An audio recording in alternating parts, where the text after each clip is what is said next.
As the famous author of Stuart Little and Charlotte's Web, E.B. White often stated that he found writing difficult and that it was bad for one's disposition. E.B. White was born in Mount Vernon, New York on July 11th, 1899, and died on October 1st of 1985 at the age of 86. He studied at Cornell University, where he received his Bachelor of Arts degree in 1921. He later married Catherine Sargent, who he and she had one son named Joel, and they would later have 3 grandkids. While he went to college at Cornell, he was the editor for the Cornell Daily Sun, and he later became a writer for the New Yorker magazine. In total, he wrote 17 books, 2 of which that I've already stated, which was Stuart Little, which was published in 1945, Charlotte's Web, it was published in 1952, The Trumpet of the Swan in 1950, and The Elements of Style, he revised the book, but it's a textbook that is used in literature college courses around the world. Some awards that he has been given are the National Medal for Literature, the Pulitzer Prize in 1978, the Newbery Medal for Charlotte's Web in 1953, and the Laura Ingalls Wilder Medal. Here's a picture of E.B. White, and then a few pictures from some titles of books that he has written. Some quotes that I thought were kind of neat of his. One stated, although young readers believe that his stories were true, he stated, "No, they are imaginary tales, but real life is only one kind of life. There is also the life of imagination," which I thought was a neat quote of his. E.B. White lived on a farm in Maine, which is where he was inspired by some of the characters in his stories. And he stated, "I like animals, and my barn is a very pleasant place to be at all hours." So it kind of tells about who he is as a person, I guess.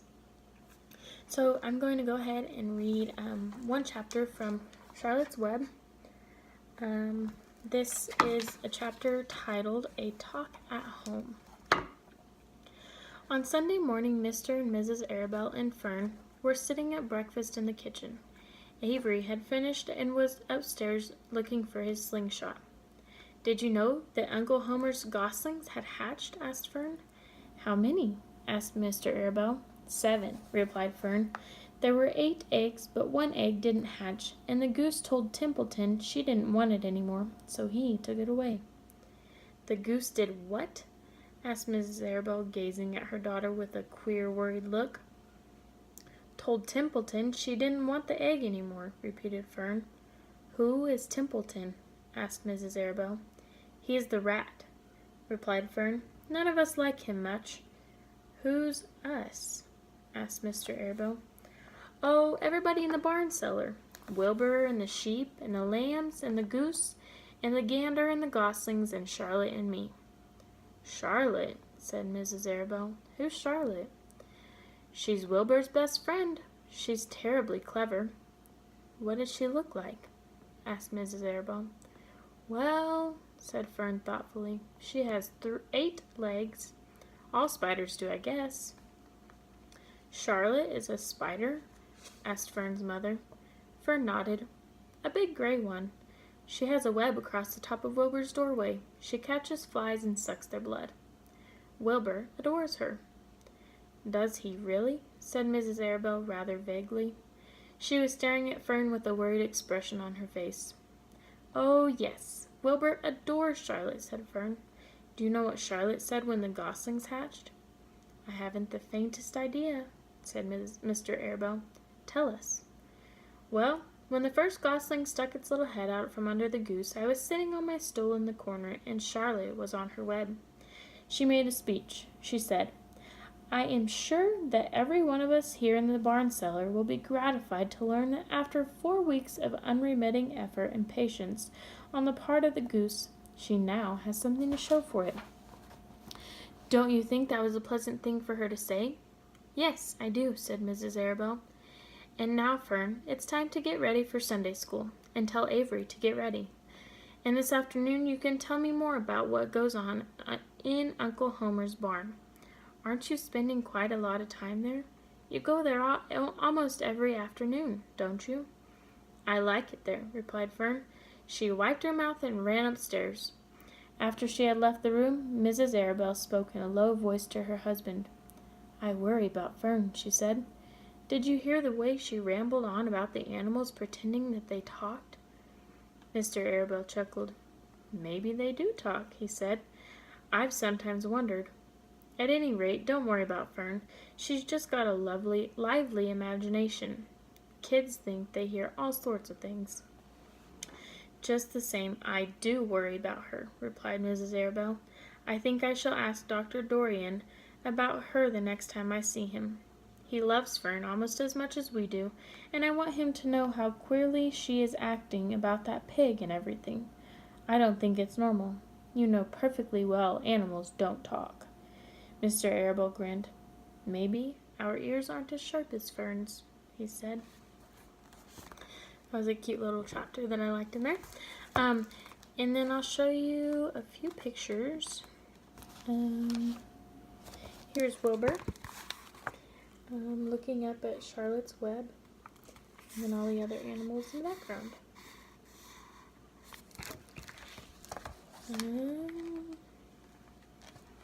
One more. Let's see. Trying to find a picture of Fern.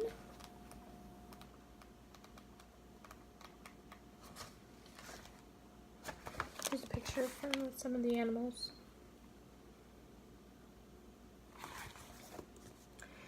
Alright, so the activity that I have come up with is it's an activity that I thought would be not only a fun hands-on activity, but it also helps with their social and emotional learning. So what I have done here is cut out triangles along the edge of this paper plate. Then I went through and intertwined string, which you could use yarn or string, whatever is available. And then so we have the web, and underneath I just wrote my name and then web that way. So each student would have their name and then the word web. So this would be their web, so to say.